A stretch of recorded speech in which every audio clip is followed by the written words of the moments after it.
성도님들, 오후 찬양 예배에 함께 들을 수 있음을 감사합니다. 서로 사랑하고 축복합니다. 인사하겠습니다. 사랑하고 축복합니다. 서로 아유 감사합니다. 한 권사님이 두 팔을 벌리시고 이렇게 축복하시니까 더 좋네요. 다 함께 두 팔을 쫙 벌리고 사랑하고 축복합니다 하겠습니다. 사랑하고 축복합니다. 감사합니다.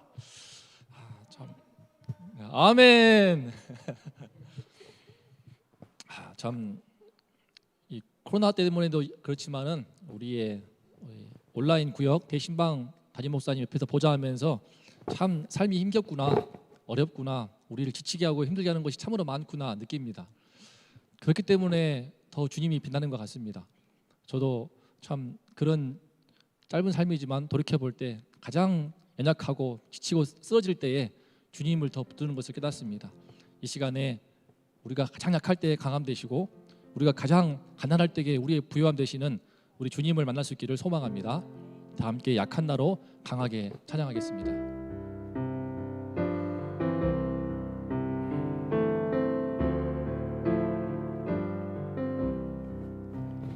약한 나로 강하게 가난한 날 부하게 눈먼 날 볼 수 있게 주 내게 한 번 더 고백합니다. 약한 나로 강하게 가난한 날 부하게 눈먼 날 볼 수 있게 주 내게 행하셨네. 호산나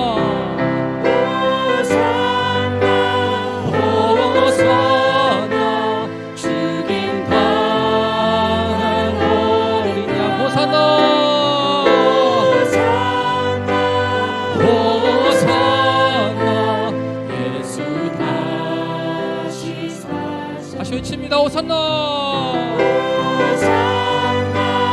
호산나 주님 방한 어린 양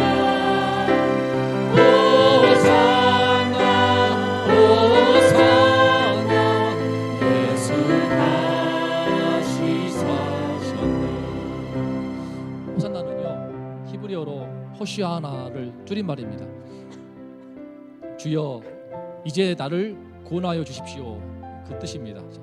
나를 구원해 달라고 하는 그 외침과 함께 반드시 나를 구원하실 것이라고 하는 그 믿음으로 주님의 구원과 주님의 승리와 주님의 그 영광을 확신하면서 외치는 그 고백이 바로 호산나입니다. 그래서 예수님이 오실 때에 호산나 우리들이 외쳤던 것입니다. 메시아를 통해 일어날 앞으로의 놀라운 승리와 그 진리의 영광과 그 구원의 빛을 보고 외치는 것입니다. 우리가 이 믿음을 담아서 다시 한번 찬양을 하겠습니다. 내가 건너야 할까? 내가 건너야 할까? 고통의 죄 씻겨내 이제 주의 사랑이 나를 향해 흐르네. 깊은 강에서 주가 나를 일으키셨도다. 구원의 노래 부르리. 예수 자유 주셨네. 주님께서 우리에게 자유를 주십니다. 호산나 호산나 호산나 예수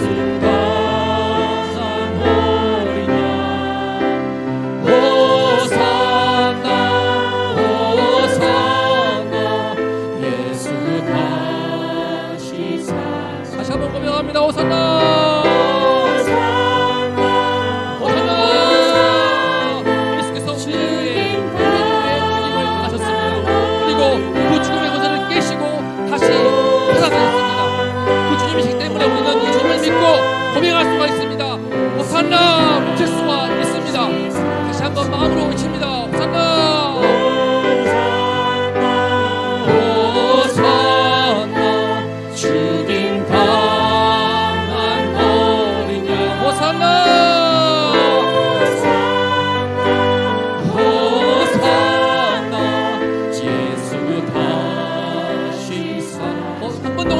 오산나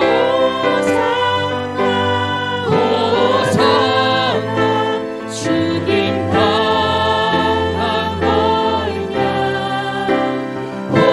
오산나 오산나 예수 다시 마지막으로 한 번 더 외칩니다. 오산나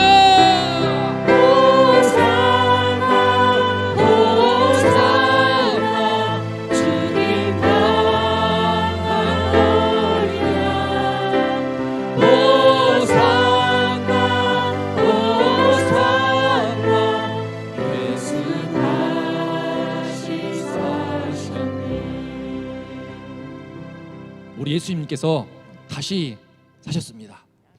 생명이시고 우리의 부활하신 주님이 우리와 늘 함께 하시고 있습니다. 그러므로 우리 주님을 붙들 때 우리의 힘이 되시고 우리 삶을 때마다 일으킬 줄을 믿습니다. 다시 한번 나의 힘이 되신 여호와여 찬양을 하면서 나의 힘이 되어달라고, 주님 제 삶 속에 힘이 되어주시고 아무리 피곤하고 지치고 쓰러질 것만 같아도 주님 붙들고 일어나게 도와주시어서 독소리가 날개 치듯이 정말 하늘로 올라가듯이 충만한 스피릿을 할 수 있도록 도와달라는 심정으로 찬양하겠습니다.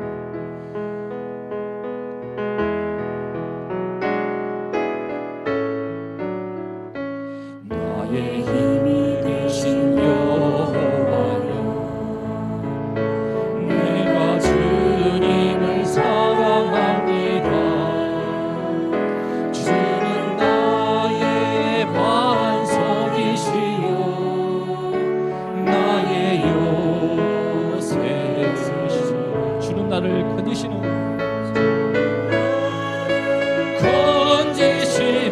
나의 주 하나님 나의 피할 바위시오 나의 방패시라 나의 하나님 나의 하나님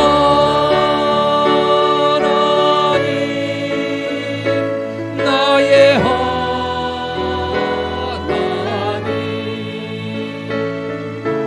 구원의 뿌리시여 나의 산성이라 나의 하나님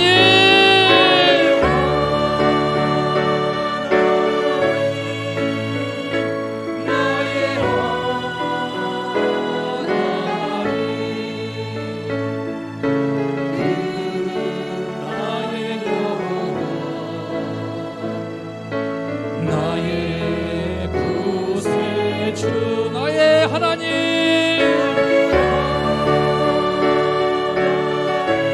나의 하나님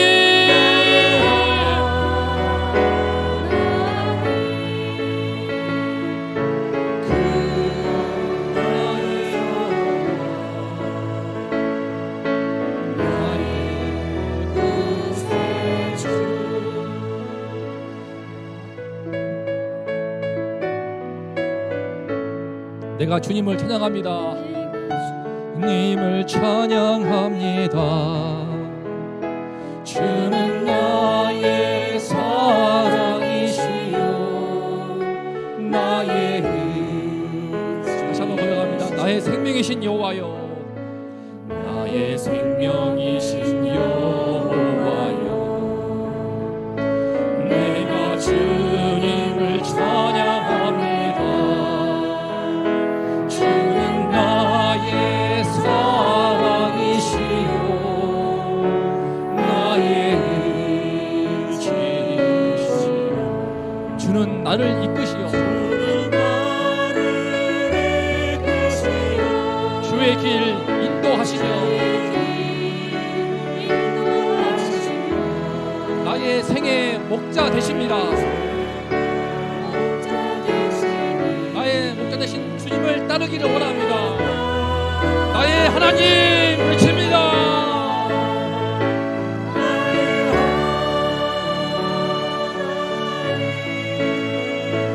나의 하나님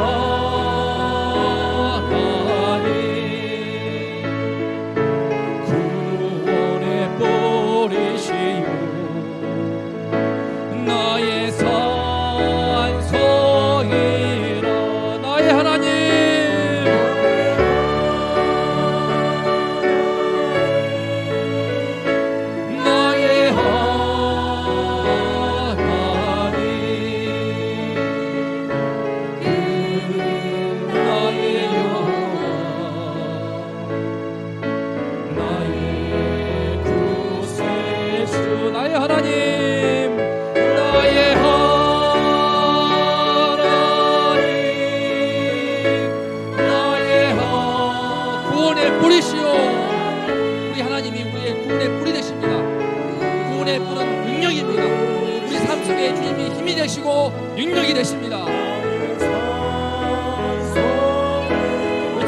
고백합니다. 나의 하나님,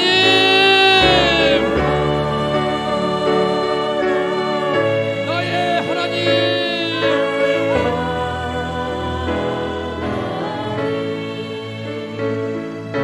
그는 나의 여호와, 나의 구세주. 나의 하나님, 한 번 더 고백합니다.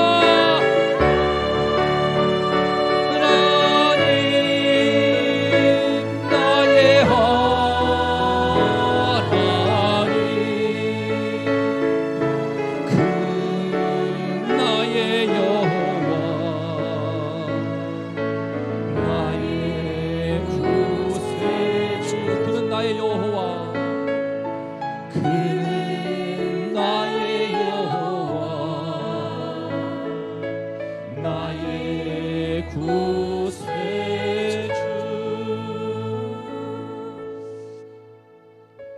우리 주님이 우리의 구원의 뿌리 되시고 산성이시고 우리 삶의 능력이심을 믿습니까? 힘들 때마다, 지칠 때마다 나의 하나님 외칠 때 가슴이 먹먹하지만 나의 하나님 외치고 또 외칠 때 주님께서 우리 삶의 힘이 되어주시고 능력이 되어주시고 우리를 위로하시며 우리를 반드시 구원하실 줄을 믿습니다. 왜 그렇습니까? 주님은 우리의 전능하신 주님이시기 때문입니다. 전능하신 나의 주 하나님 찬양하겠습니다.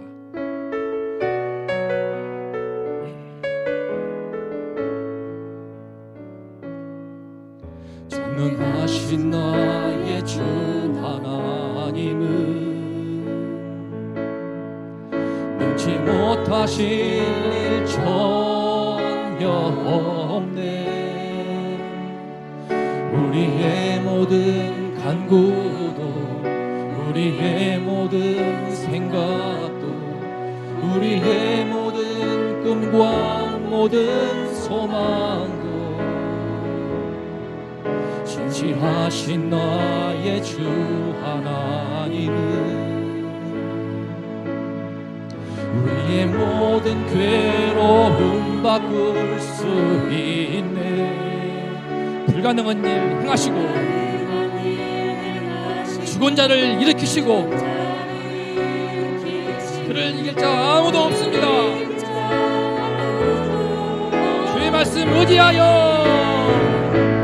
주의 말씀 의지하여 깊은 곳에 금을 던져 오늘 그가 놀라운 일을 이루시는 것 보라. 주의 말씀 의지하여 믿음으로 금을 던져 믿는 자에게 주의 말씀 의지하여,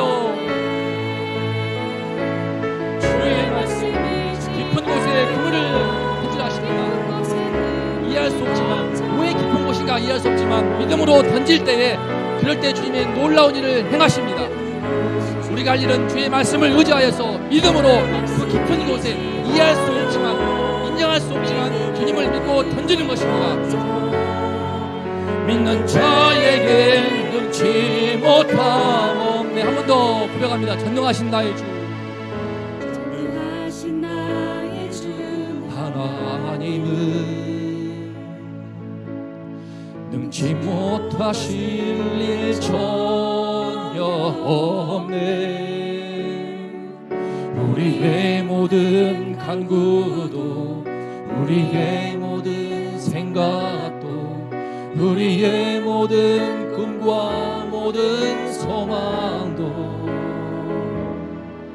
진실하신 나의 주 하나님. 너무나 많은 분들이 내 가족의, 내 아들, 딸들의 구원을 위해 기도하시는 것을 보았습니다.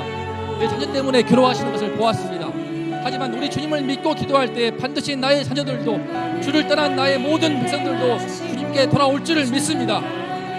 행하시고 죽은 자인자 아무도 없네. 우리가 할 일은 주님의 말씀 의지하여 던지는 것입니다. 깊은 곳에 금을 던져 오늘 그가 놀라운 일을 이루시는 것 보라. 주의 말씀 의지하여 믿음으로 금을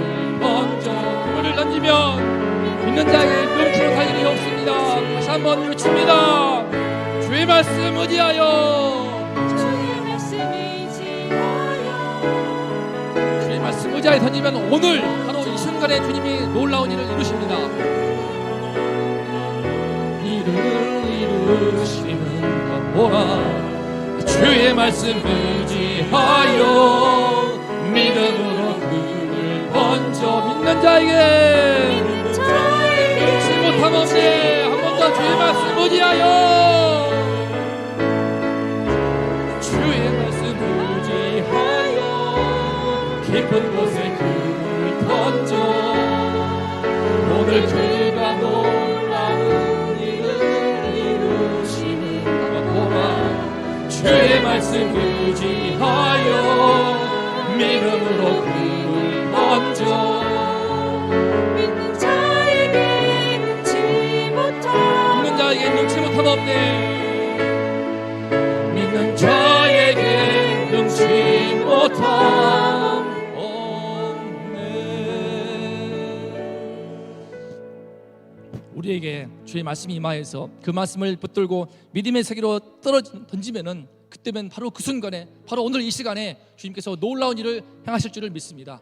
예배 드릴 때 주의 말씀 들을 때 이 시간 남충성 선교사님을 세워주시고 주의 말씀 선포할 때 내 심령이 열리도록 주의 말씀을 듣고 믿음이 들어와서 우리 안에 놀라운 일을 지금 이 순간에 오늘 예배 때 이루어 주도록 합심하여 기도하겠습니다. 주님의 이름을 외치고 기도하겠습니다. 주여, 주님 나의 하나님 우리의 힘이 되실 줄 믿습니다. 우리의 뿌리 되시고 생생 되시고 주님 장명하신 분의 주님 믿습니다. 믿음으로 주의 말씀을 아버지의 시간 주의 말씀을 주시옵소서. 주의 말씀을 따오니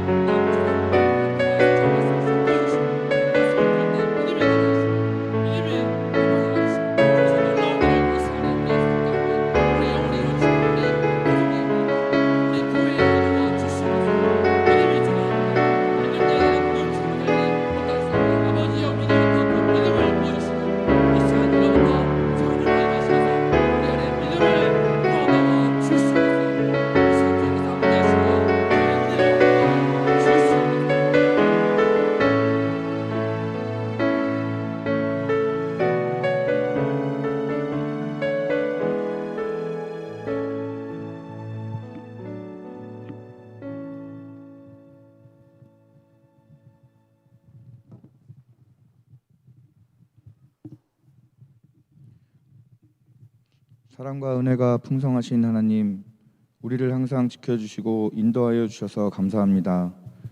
우리를 향하신 주님의 사랑과 은혜가 우리에게 늘 넘치도록 풍족함에도 우리는 그것을 잘 깨닫지 못하고 살았습니다. 우리 믿음이 부족하고 연약함을 주님께 고백합니다. 우리를 용서하여 주시고 긍휼히 여겨 주시옵소서. 주님 없이는 우리는 아무것도 할 수 없는 나약한 존재임을 주님께 고백합니다. 늘 우리와 함께 해 주시고 우리를 지켜 주시옵소서. 최근 우리나라와 이 세상은 혼돈의 시기를 겪고 있습니다. 도덕과 윤리는 파괴되어 가고 있고 주님이 가르쳐 주신 정의와 신앙이 무너지고 있습니다. 이 악한 세상 가운데에서 우리를 지키시고 붙잡아 주시옵소서. 만국의 절대자이신 하나님의 주권이 선포되며 주의 복음이 전파될 수 있도록 인도하여 주시옵소서. 이 나라의 위정자들에게 주님 함께 하시어서 주의 뜻 안에서 선한 일을 이루시는 주님의 역사가 이루어질 수 있도록 지혜와 권세를 허락하여 주시옵소서. 혼란한 작금의 어려움을 잘 이겨내고 이 나라와 세상에 주의 나라가 임할 수 있도록 이끌어 주시옵소서. 경제적으로도 많은 어려움을 겪고 있는 우리의 이웃들이 있습니다. 우리를 긍휼히 여기시고 은혜를 베푸시어 이 어려움을 주의 은혜로 이겨나가며 주를 찬양하며 영광을 돌리게 하여 주시옵소서. 우리 교회가 지역사회에서 가난하고 힘없는 이웃을 돌볼 수 있는 힘과 마음을 가질 수 있도록 하여 주시고 주님의 이름으로 선을 행하며 주의 복음을 전파하는 역할을 잘 수행할 수 있도록 주장하여 주시옵소서. 세계 각국에 파송되어 있는 우리 선교사님과 가정에도 복을 더하시어서 어려운 문제들이 조속히 해결될 수 있도록 하여 주시고 눈동자같이 지켜주시옵소서. 우리 교회의 청년들을 위해 기도합니다. 우리의 자녀들이 많은 고민과 어려운 형편에 있습니다.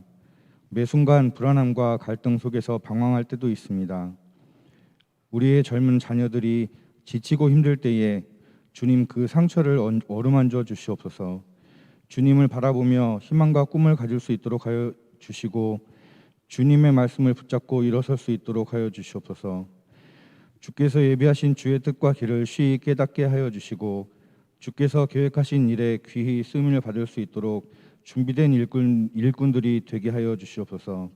선한 길을 예비하여 주시옵소서. 오늘 예배를 드리는 이 시간 주님이 세우신 선교사님에게 성령 충만함과 그 능력을 더하시어 우리에게 주님의 말씀을 선포할 때에 우리가 회개하는 역사가 일어나게 하시고 우리가 더욱 뜨거운 신앙으로 거듭날 수 있도록 복을 내려 주시옵소서. 우리가 드리는 예배를 기뻐 받아 주시옵고 주님 홀로 영광 받아 주시옵소서. 우리를 사랑하시고 늘 함께 동행하여 주시는 주님의 이름으로 기도드립니다. 아멘.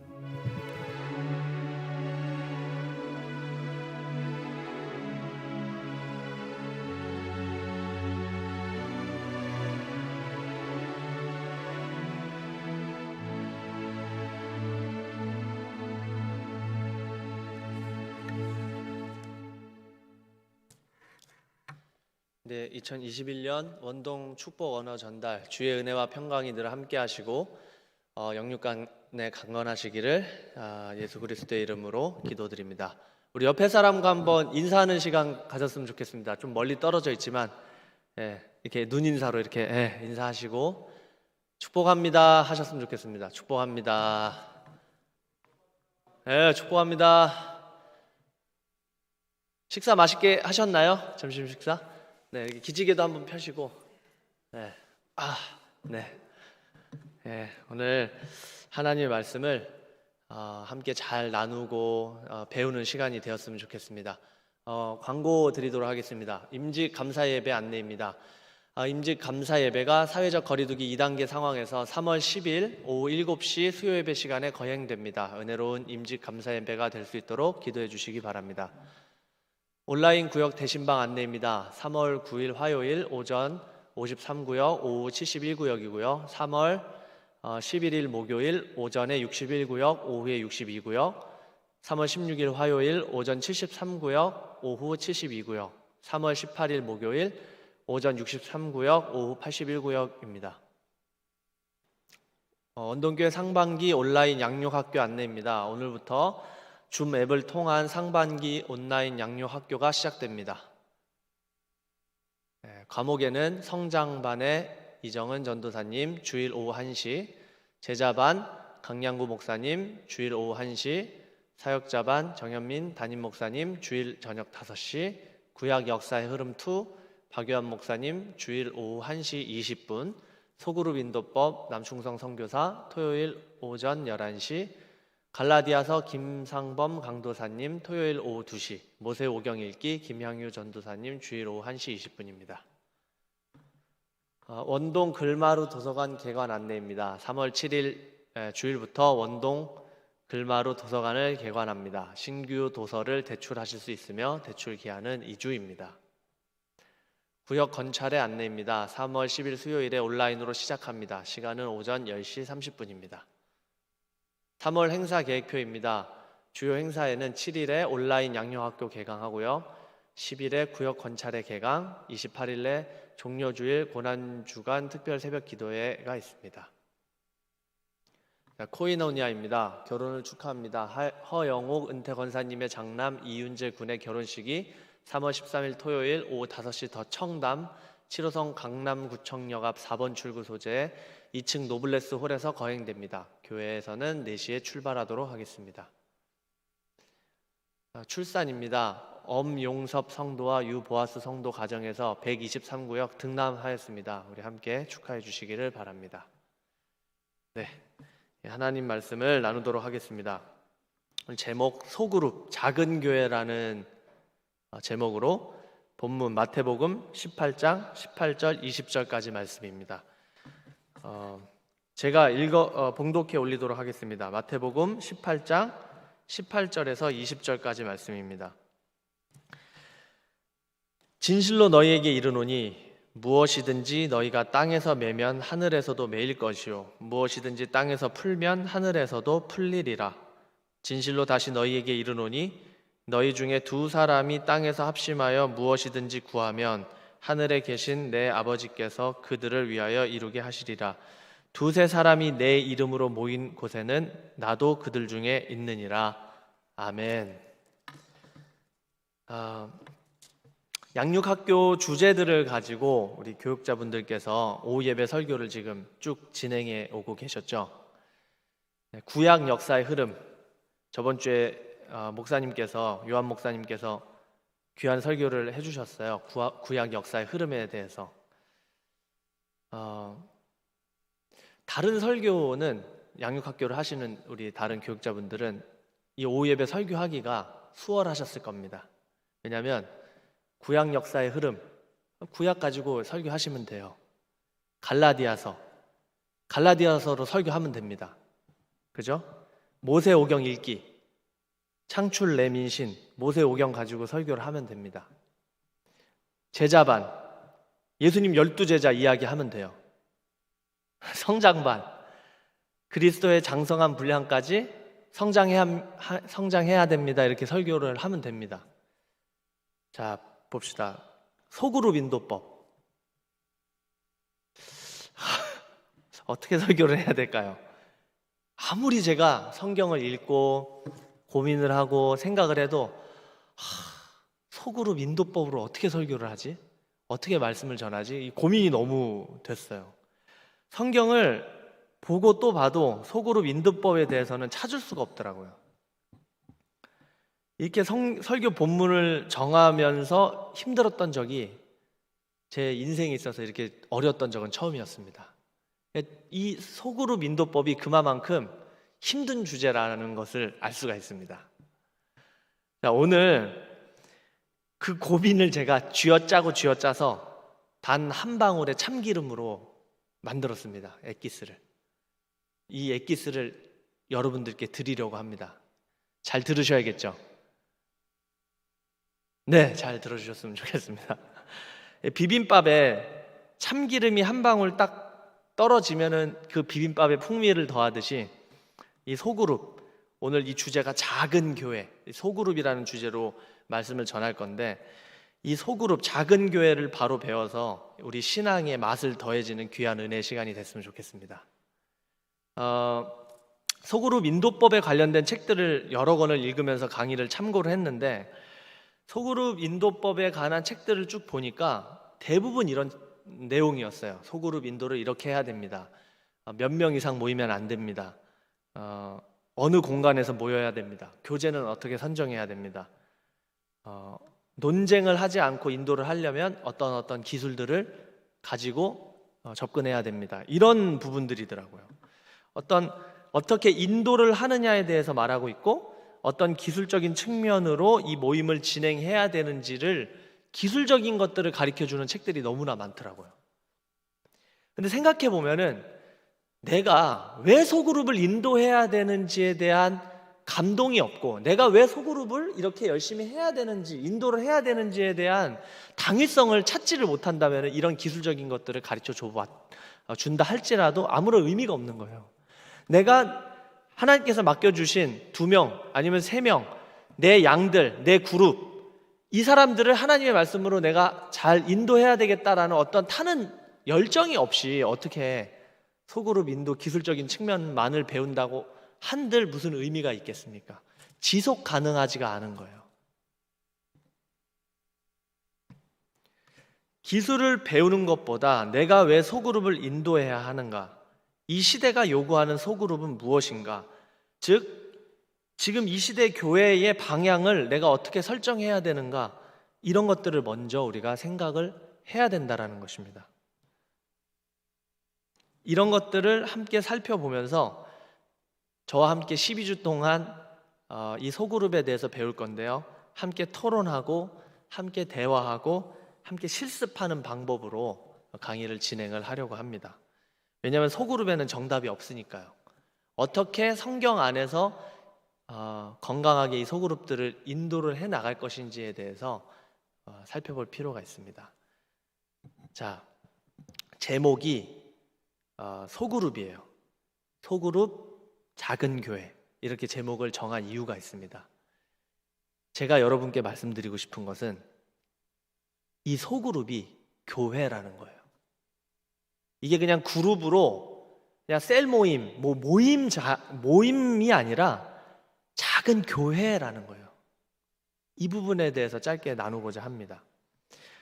제가 마음 가운데 늘 생각하고 품고 있는 표어가 있어요. 그게 뭐냐면은 영어긴 한데 deep change or slow death, 이런 거를 제 마음에 늘 품고 있어요. 이게 뭐냐면은 과감하게 변하지 않으면 천천히 죽을 것이다, 이런 이야기예요. 그런 실험이 있었다고 합니다. 개구리를 뜨거운 물에다가 던지면은 팔짝 뛰어서 나와요. 물이 뜨거우니까. 그런데 미지근한 물에다가 개구리를 넣어놓고 밑에서 천천히 가열을 하면은 개구리가 뛰어나오지 않는데요. 그러다가 죽어요. 자기가 뜨거운지도 모르고 죽어버린다고 한 그런 실험이 있대요. 제가 안 해봐서는 잘 모르겠는데 뭐 그런 실험이 있다고 합니다. 오늘 이 표어랑 딱 일맥상통하는 거예요. 제가 여러분께 드리고자 하는 말씀이 뭐냐면은 지금 한국 교회가 처한 상황이 아닌가 생각을 합니다. 뭔가 이 코로나로 인해 경각심을 우리가 알고는 있지만 어떻게 보면은 5년 전 아니면 10년 전부터 한국 교회가 예전 같지가 않다, 우리가 젊었을 때에 교회 같지가 않아 라고 다 느끼고 계셨을 거라고 생각을 해요. 제가 중고등학교 때만 해도 그냥 3, 4, 5 모여서 함께 그냥 기타만 한번 튕기면은 청년들이 모여가지고 함께 그냥 찬양을 했어요. 기뻐 찬양하네 할렐루야 이러면서 함께 화음을 넣으면서 그냥 찬양하면서 함께 모였어요. 모이기에 힘쓰지도 않았습니다. 그냥 모였어요. 교회가 즐거웠기 때문에, 행복했기 때문에. 그리고 그 청년 형들의 모습을 보면서 중고등부 친구들이 그 모습을 그냥 그대로 따라가고 그게 문화가 되고 교회가 형성이 되었었어요. 근데 지금에 와서 20년이 지나고 30년이 지나고 찬양이 사라지고 모이지를 않고 다 흩어지고, 코로나 때문이라고 생각하지 마세요. 코로나 이전을 한번 생각해 보세요. 한국 교회가 어떻게 가고 있었는지. 우리가 과감하게 뭔가 변하지 않으면 한국 교회가 천천히 이렇게 죽어갈 거라고 생각이 듭니다. 여러분 어떻게 생각하세요? 이제는 정말 10년이 지나고 앞으로 5년, 10년 주일학교를 보면 아시잖아요. 어떻게 될지. 그렇게 될 거예요. 제가 여러분께 드리고 싶은 말씀은 우리 과감하게 변하지 않으면 이대로 이제 흘러갈 겁니다. 한국 교회는. 교회가 해체되고 무너지고 있는 시대를 살고 있어요. 기독교라는 이름 자체가 신용을 잃었고 어떤 적폐의 온상으로 여겨지는 그러한 시기를 우리는 살고 있습니다. 이러한 상황에서 지금까지 지나온 교회의 모습을 점검하고 교회가 진짜 무엇인지, 그리고 이런 상황에서 교회가 어떻게 이 문제를 뚫고 지나갈 수 있는지에 대해서 생각하지 않으면, 지금 이미 늦었어요. 근데 지금이라도 생각하지 않으면은 미래가 없습니다. 여러분, 교회가 무엇일까요? 제가 강단에 설 때마다 교회에 대해서 진짜 말씀을 많이 드렸던 것 같아요. 교회에 대해서 우리가 진짜 알지 못하면은 변할 수가 없어요. 뭐가 교회인지를 모르는데 어떻게 변할 수 있겠어요? 정말 이야기를 많이 했었던 것 같아요. 그래도 또 교회에 대해서 강조하고 싶은 것은 이 교회, 우리의 본질인 교회를 알지 못하고 이해하지 못하고 경험하지 못한다면 미래가 없기 때문에 또 말씀드리는 것입니다. 소그룹이요? 교회예요, 여러분. 그게 왜 그런지에 대해서 말씀을 드릴게요. 교회는 저번에도 말씀드렸다시피 헬라어로 에클레시아라는 단어를 씁니다. 에크라는 단어랑 칼레오라는 단어가 합쳐진 합성어인데, 에크는 밖으로라는 뜻이고 칼레오는 부르다라는 뜻이에요. 그러니까 밖으로 불러내다라는 뜻이에요. 이걸 교회라는 단어로 썼습니다. 이 말은 원래 사도 바울이 쓴 게 아니고 그 당시 때 그리스 문화에서 아테네 시민의 총회인 민회를 가리키는 말이었어요. 그러니까 아테네 시민들이 무슨 일이 있을 때에 우리 밖으로 모여가지고 이 문제에 대해서 토론해 봅시다, 이야기를 해봅시다 라고 할 때 썼던 단어가 에클레시아라는 단어였다라는 거예요. 어떤 문제를 결정하기 위해 부름받은 시민의 모임이라는 뜻이에요. 그런데 이거를 초대교회가 자신의 정체성을 확정하는 용어로 에클레시아라는 단어를 선택했다라는 것입니다. 당시 교회를 뜻하는 말로 사용될 가능성이 있는 단어가 여러 개 있었는데 그 중에 한 단어가 여러분 잘 아시는 오이코스라는 단어예요. 들어보셨죠? 오이코스. 오이코스 전도법. 그래가지고 전도하는 법을 이렇게 설명하잖아요. 많은 분들이. 이 오이코스가 뭐냐면은 집이라는 뜻이에요. 그래서 집집마다 다니면서 전도하는 방법을 오이코스 전도법이라고 하는데 이 당시 때에 교회라고 쓰일 수 있는 단어가 오이코스라는 단어가 있었어요.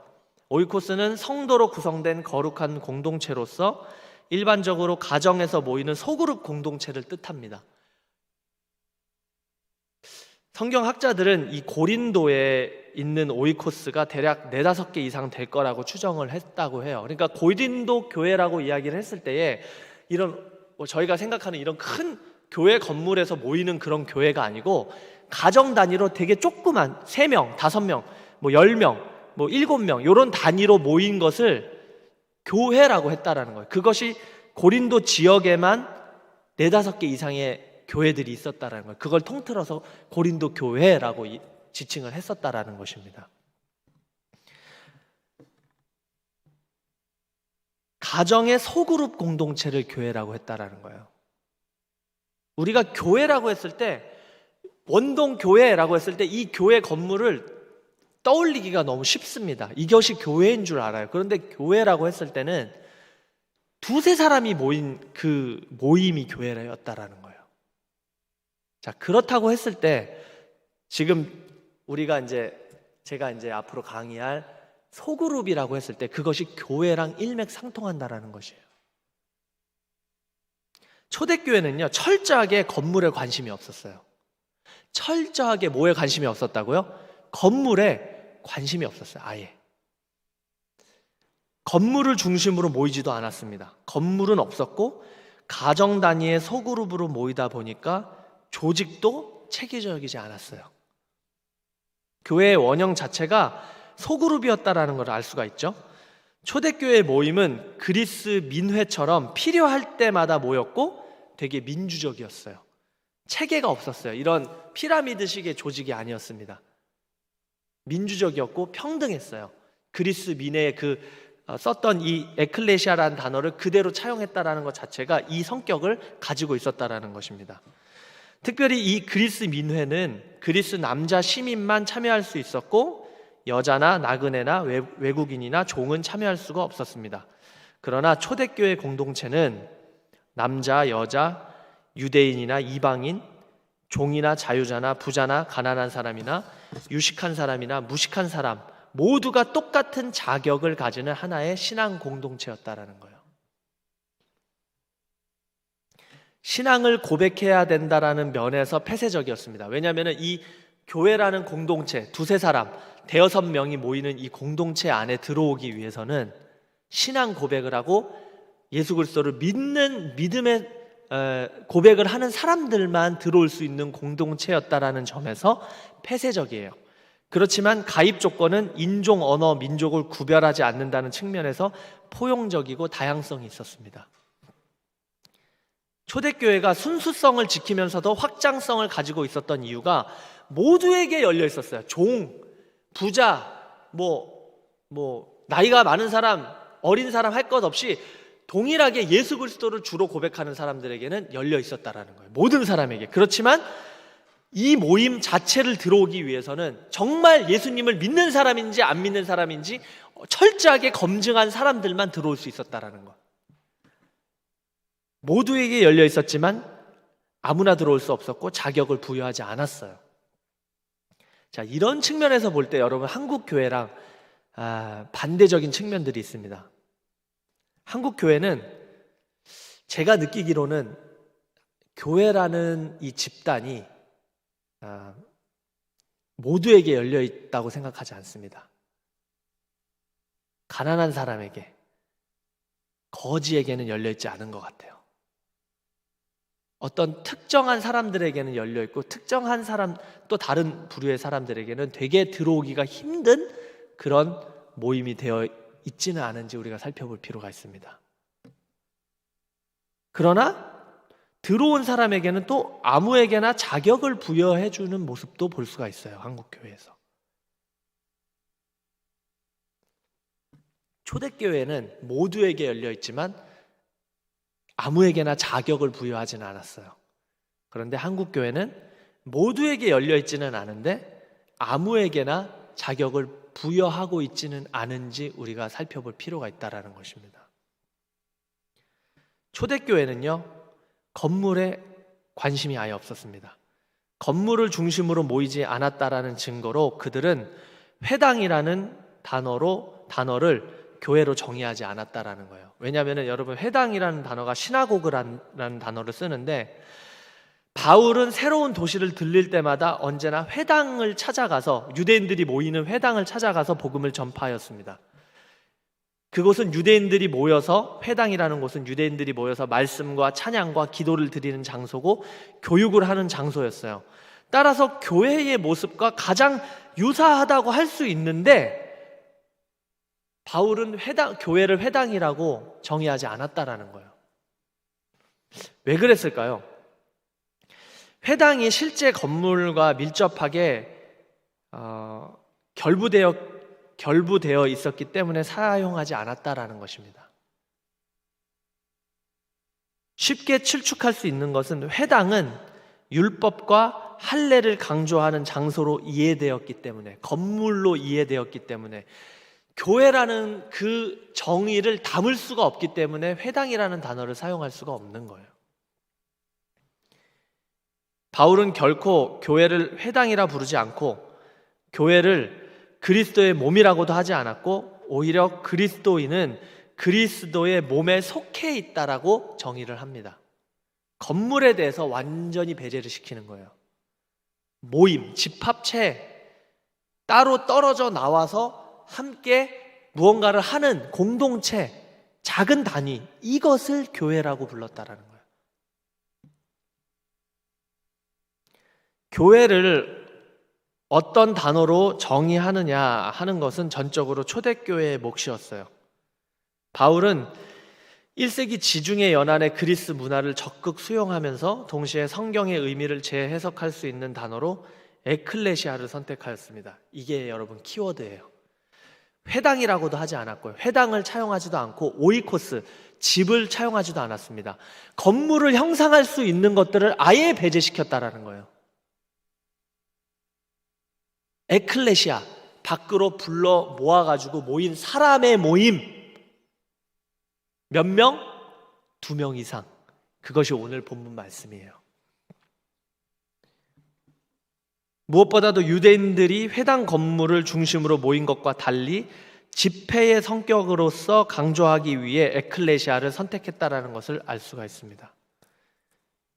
교회에서 모여 가정 2명, 5명, 7명, 10명 작은 단위로 예배를 드리다가 정한 때에 주변의 가정교회들이 하나로 모여가지고 집회로 모였다라는 거예요. 그들은 에클레시아를 통하여 예배, 기도, 성찬, 토론, 결정 등을 하였습니다. 바울과 초대교회가 에클레시아를 선택한 이유는 건물이나 조직을 배제하기 위함이었다라는 거예요. 조직, 건물이랑 조직을 배제하기 위해서 에클레시아라는 단어를 선택했다라는 것입니다. 자, 우리 한국 교회를 생각해 봅시다. 그들은 그리스도 안에서 모두가 하나고 신분과 인종과 언어의 경계를 뛰어넘은 평등한 민주적인 집회를 생각하였다라는 거예요.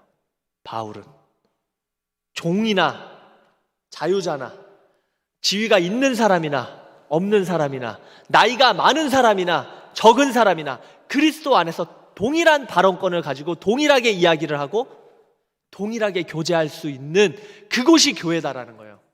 사람이 모인 그곳. 건물이 아니었어요. 조직이 아니었습니다. 계급이 아니었어요. 그러나 오늘 기독교는 초대교회에서 에클레시아를 선택한 이유와 목적을 상실한 채 건물이 교회인 것처럼 행동합니다. 조직과 계급만이 강조되고 있어요. 교회 안에 계급이 없습니까? 없다고 이야기하죠. 근데 계급이 있어요. 조직이 있어요. 근데 바울은 그거를 교회라고 정의하지 않았다라니까요. 건물을 교회라고 정의하지 않았고 조직이나 계급을 교회라고 정의하지 않았어요.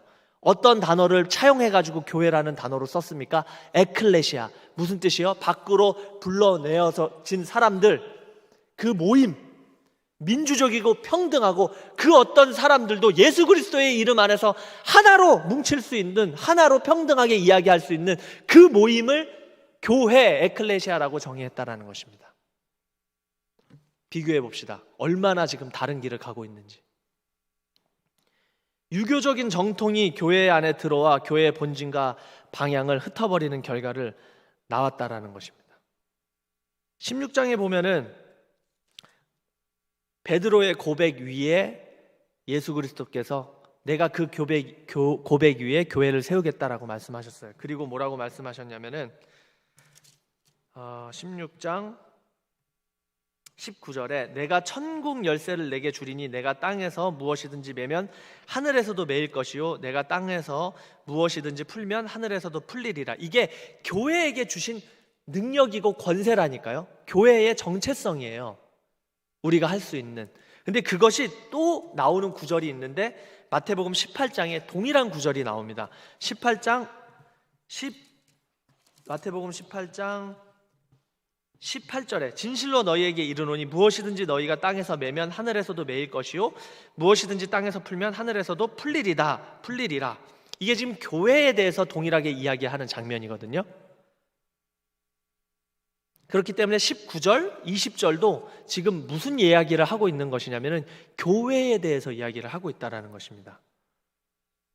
지금 15절에서부터 17절까지 보면은 형제가 죄를 범하거든 먼저 가서 이야기하고 두세 사람 데리고 가서 이야기하고 그래도 말을 듣지 않으면 교회에 대해서 이야기를 하라. 지금 이 이야기하는 부분은 교회의 치리와 용서에 관한 부분들을 이 교회라는 공동체가 할 수 있는 가치, 담고 있는 가치를 이야기하고 있는 거거든요. 네, 교회가 할 수 있는 가치, 나타낼 수 있는 가치를 이야기를 하고 있는데 그것을 할 수 있는 가장 작은 단위인 몇 명을 이야기하고 있습니까? 19절에 2명, 20절에 두세 사람이라고 이야기를 하고 있어요.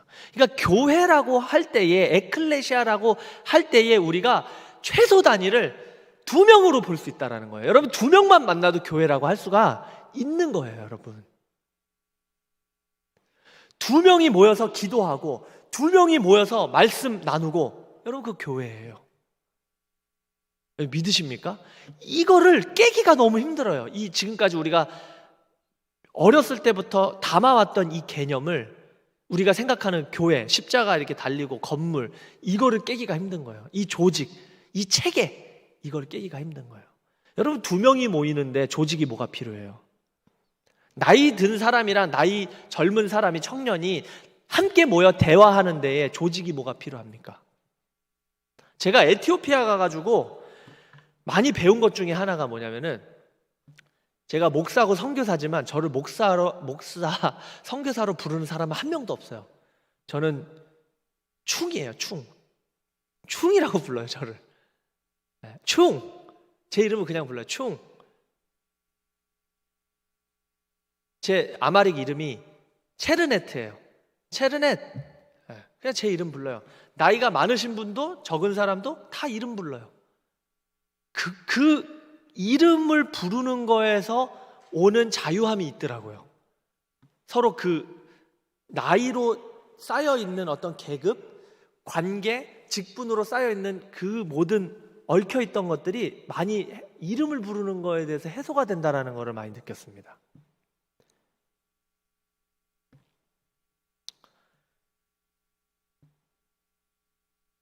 소그룹을 큰 덩치의 교회를 지탱하기 위한 하나의 프로그램으로서 소그룹을 보시면 안 돼요. 어떤 이 교회 건물, 이 체계, 이 조직을 원활하게 이끌기 위해서 소그룹으로 잘 먼저 모여야지만이 이 큰 덩어리를 유지할 수 있다라는 형태로 여러분들이 소그룹을 접근하신다면은 그거는 문제가 있다라고 생각을 합니다. 여러분들이 소그룹을 인도하시고 구역장이시고 리더이시고 어떠한 모임을 이끌어 나가실 때에 한 명이 모이고 두 명이, 여러분 1대1로 만나도 두 명이에요. 그게 교회라고 생각하시고 내가 목사다라는 마음으로 여러분 한 마음을 모시지 않으면 안 된다라는 거예요. 여러분이 목사예요. 목사가 뭔데요? 여러분 목사님이 하시는 역할이 뭐예요? 여러분 목양이거든요. 양을 돌보는 게 목사예요. 그렇다면 여러분이 소그룹을 인도하신다라는 것은 그 소그룹 원들을 목양하신다라는 이야기고, 그게 목사가 하는 역할을 여러분들이 동일하게 감당을 하시는 거예요. 오카는 목사님 여러분 다 아시죠? 사랑의 교회. 왜 오카님 목사님께서 하신 제자 훈련을 사람들이 칭송을 하는 이유가 뭐예요? 여러분 한 사람의 평신도를 목사님처럼 키웠기 때문에 그래요. 목사님이 모든 일을 다 하신 게 아니고 목사님들은 그 소그룹 인도하는 그 구역장들을, 그 인도자들을 정말 사역자처럼 키웠고, 그 사람들이 사역자처럼 자신의 돈과 자신의 시간과 자신의 에너지를 밑에 있는 소그룹원들에게 썼기 때문에, 그것이 목회였기 때문에 그것이 박수를 받는 거예요. 여러분 소그룹 자체가 교회라는 것을 인식하셨으면 좋겠습니다. 여러분은요 왕 같은 제사장입니다. 신학교 나오고 목사 안수 받은 사람만 목사가 아니에요. 여러분 동일합니다. 여러분과 저는요 다른 게 아무것도 없어요. 동일하게 똑같은 성도일 뿐이에요. 다른 거는 1도 없습니다. 하나님 앞에서 똑같은 죄인이에요. 다른 거 아무것도 없습니다. 기름 부음 받은 종, 여러분 동일하게 기름 부음 받은 하나님의 백성이에요. 똑같은 베드로가 뭐라고 이야기를 했습니까? 왕 같은 제사장이요 거룩한 나라요 그의 소유된 백성입니다. 12주 동안 이 작은 교회로서의 소그룹을 함께 배워보려고 합니다. 제가 어떤 답을 여러분께 알려드리는 게 아니라 함께 답을 찾아갔으면 좋겠습니다. 그냥 함께 교회가 무엇인가, 이 한국 교회가 지금 힘들어하고 쪼개지고 어려워지고 망해가고 있는 것 같은데, 하나님은 이 교회를 어떻게 만들어 나가시기를 바라시는 것인가, 이런 것들을 그냥 얘기하는 편안한 시간이었으면 좋겠어요. 좀 조직을 다 내려놓고 동일하게 성도 대 성도로 얘기하는 것이 그냥 그런 시간이었으면 좋겠습니다. 짧은 강의, 긴 토론, 발표, 실습, 그리고 숙제 위주로 진행을 하려고 합니다. 그러니까 부담 갖지 마시고 편안하게 오셔서 함께 시간을 보냈으면 좋겠습니다. 초대교회에 있었던 작은 교회, 초대교회에 있었던 그 작은 교회 소그룹은 무엇이었으며 그 영향은 어떠했는지를 통해 교회를 살펴보고, 우리가 지금 이 시대에 함께 적용할 수 있는 부분을 고찰하고 한국교회 그리고 원동교회가 함께 뚫고 나갈 수 있는 부분들을 생각해보는 귀한 은혜 시간이 됐으면 좋겠습니다. 함께 기도하시겠습니다. 지금 이 시간에는 작은 교회가 도대체 무엇이었는가, 내가 생각한 교회는 무엇이었는가, 함께 좀 눈을 감고 하나님께서 도대체 원하시는 교회는 무엇인지 한번 깊이 생각해보고 기도하는 시간이 됐으면 좋겠습니다. 함께 기도하시겠습니다. 아버지 하나님, 진심으로 감사합니다. 오늘 말씀 가운데 하나님께서 주셨던 작은 교회, 소그룹, 두세 사람이 모인 이곳에 내가 함께 하신다고 하셨던 그 교회에 대해서 우리가 묵상해보고 생각해보는 귀한 은혜의 시간이 되기를 진심으로 원합니다. 아버지 하나님, 지금 어디가 달라졌고 어디가 믿음에서 떨어졌으며 교회의 모습이 어디서부터 달라졌는지 점검해 보기를 원합니다. 아버지 하나님, 너무나 부족합니다. 인간은 조직을 세우기를 원하고 체계를 잡기를 원하고 다른 사람 위에 서기를 원합니다. 모임이 아닌 눈에 보이는 것들을 따라 행할 때가 너무나 많이 있습니다. 아버지 하나님, 그런 것들을 하나님 예수 그리스도께서 보여주신 그 교회의 원형들을 생각하면서 한 가지 한 가지씩 깨나가고 생각해보고 기도해보고 함께 마음을 모아보는 귀한 은혜의 시간 될 수 있도록 주님께서 인도하여 주시옵소서. 아버지 하나님, 너무나 부족합니다. 우리는 할 수 없습니다. 하나님께서 계획하시고 하나님께서 작정하신 그 일들을 실행해 나가시는 데에 아버지, 우리가 할 수 있는 일은 아무것도 없습니다. 그러나 하나님, 안타깝고 정말 눈물 나는 이 상황들 가운데서 어떻게 해나갈 수 있는지, 우리가 이 상황 가운데서 어떻게 그루터기로서의 남은 자의 역할들을 감당할 수 있는지를 생각하면서 나아갈 수 있는 신앙이 될 수 있도록 주님께서 인도하여 주시옵소서. 아버지 하나님, 인도하여 주실 줄 믿습니다.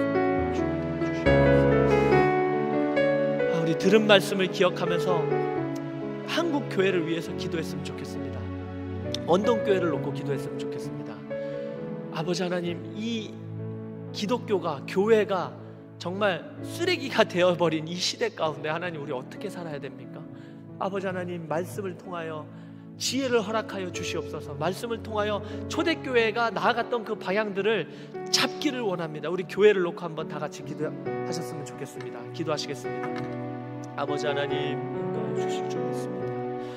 아버지 하나님, 한국교회가 어떤 방향으로 나아가야 할까? 너무나 부족하고 어떻게 나아가야 될지 모르는 이 시간 가운데서 아버지 하나님, 하나님 지혜를 허락하여 주시옵소서. 나가야 할 방향성을 허락하여 주시옵소서.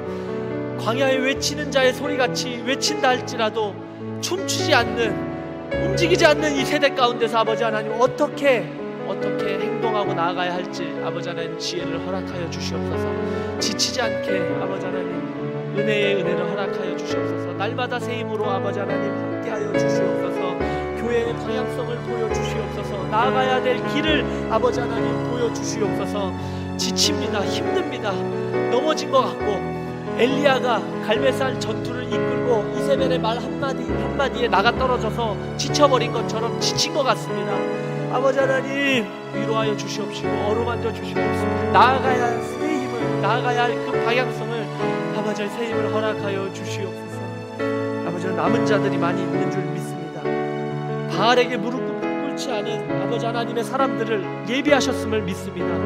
그 마음과 마음이 모이게 하여 주시고 기도하게 하여 주시옵시고 함께 그 방향성을 뚫고 나아가는 귀한 은혜의 시간이 될 수 있도록 주님께서 인도하여 주시옵소서. 우리 또 한 가지 놓고 기도합시다. 원동교회와 담임 목사님을 위하여 기도해 주셨으면 좋겠습니다.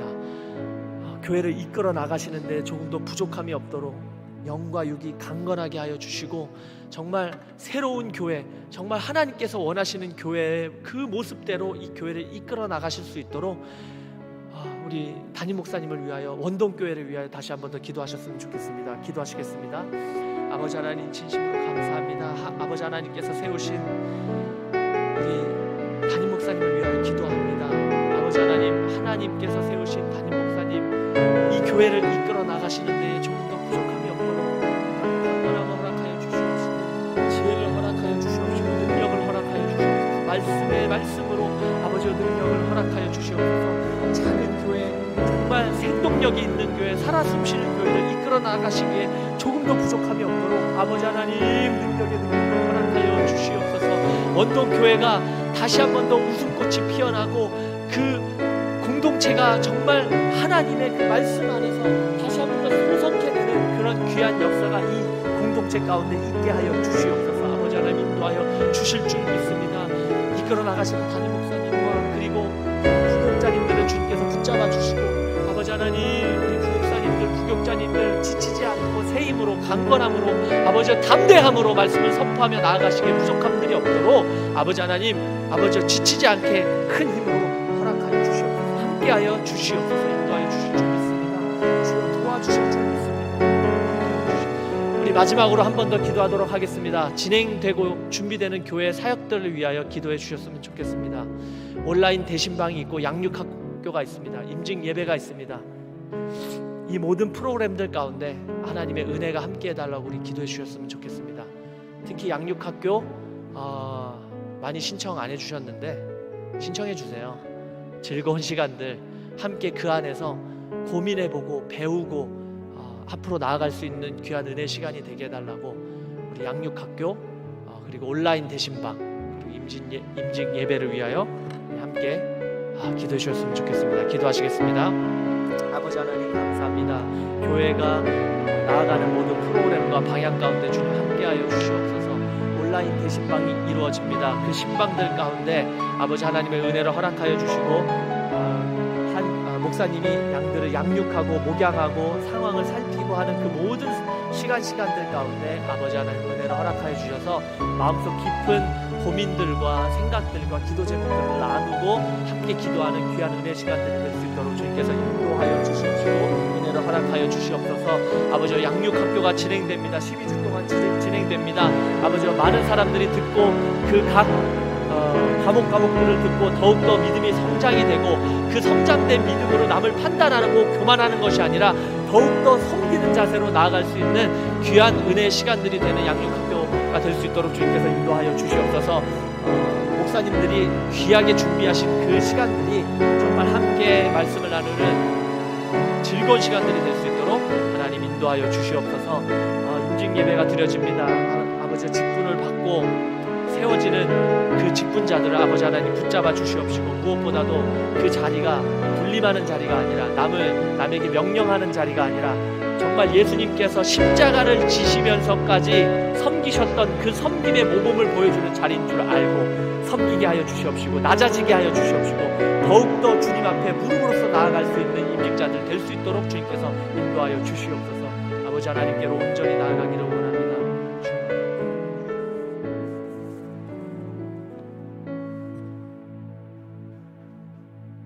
사랑이 많으신 하나님 아버지, 양육학교 소그룹 인도법을 통하여 우리가 교회를 바로 알아가게 하시고 한국교회와 원동교회를 바로 아는 귀한 시간 될 수 있도록 은혜를 더하시고 하나님 아버지여 이번에 개강되는 과정마다 강사님들을 붙잡아 주시어서 말씀을 잘 준비할 수 있도록 특별한 은혜로 함께 하시고 우리 많은 성도님들이 하나님의 말씀으로 하나님으로 인생 기준 세우는 그 일에 함께함으로 어떠한 삶 속에서도 갈렙처럼 흔들리지 아니하는 귀한 복된 삶을 사는 첫걸음을 뗄 수 있는 귀한 하나님 양육학교가 될 수 있도록 하나님께서 복내려 주시기를 원합니다. 자비가 많으신 하나님 아버지, 임직 감사 예배를 우리 주님께서 기억하여 주시기를 원합니다. 세우시는 18분의 우리 모든 장로님들, 안수집사님들, 권사님들을 기억하여 주시옵시고 하나님 아버지여 임직자들 통해서 우리 원동교회가 더 건강한 교회, 하나님이 기뻐하시고 하나님이 원하시는 교회로 거듭날 수 있는 그러한 귀한 일꾼들이 많이 헌신되어질 수 있는 은총을 허락하여 주시기를 원합니다. 자비가 많으신 우리 하나님 아버지, 날씨를 주장해 주시옵시고 모든 순서 맡은 분들을 함께 해 주시옵시고 그는 하나님 아버지여 안수기도를 통해서 하나님 아버지여 성령의 임재하심을 경험함으로 인하여 하나님 아버지 정말 하나님이 기뻐하시고 하나님 원하시는 그날의 모든 날의 임직 순서가 될 수 있도록 모든 순서마다 특별한 은혜로 역사하여 주시기를 원합니다. 하나님의 유대 신방을 통하여 하나님 가정이 더욱더 하나님 복음으로 거듭나기를 원합니다. 가정이 더욱더 하나님과 여호와께로 돌아갈 수 있는 그러한 귀한 은혜와 은총을 경험할 수 있는 시간들 될 수 있도록 함께하여 주시옵소서. 하나님 아버지여 또한 교회를 위하여 자녀를 위해서 가정을 위해서 기도하는 모든 제목들마다 함께 하시고 하나님께서 우리 원동교회 앞을 더 큰 나라 하나님의 역사가 함께하는 그러한 복된 교회 하나님 2021년도에는 우리 모두가 여호와께로 돌아감으로 인하여 회복을 경험하는 가정과 개인과 신앙생활과 우리 자녀들 될 수 있도록 하나님 은혜 되어 주시기를 간절히 원하며 우리 구주 예수 그리스도 이름으로 기도드리옵나이다. 아멘. 지금은 원동교회의 머리가 되시는 우리 구주 예수 그리스도의 은혜와 아버지 하나님의 극진하신 사랑하심과 성령님의 감동 감화 위로 교통 충만하시는 종이 하나님의 말씀을 더 깊이 배우고 연구함으로 우리 인생의 어떠한 어려움 속에서도 갈렙처럼 흔들리지 아니하고 끝까지 주를 향하여서 달려 나가기를 소망하며 이 시간 고개 숙인 우리 원동의 모든 성도님들의 머리 위에와 이 나라 이민족 위에 지금부터 영원토록 함께 있을지어다. 아멘.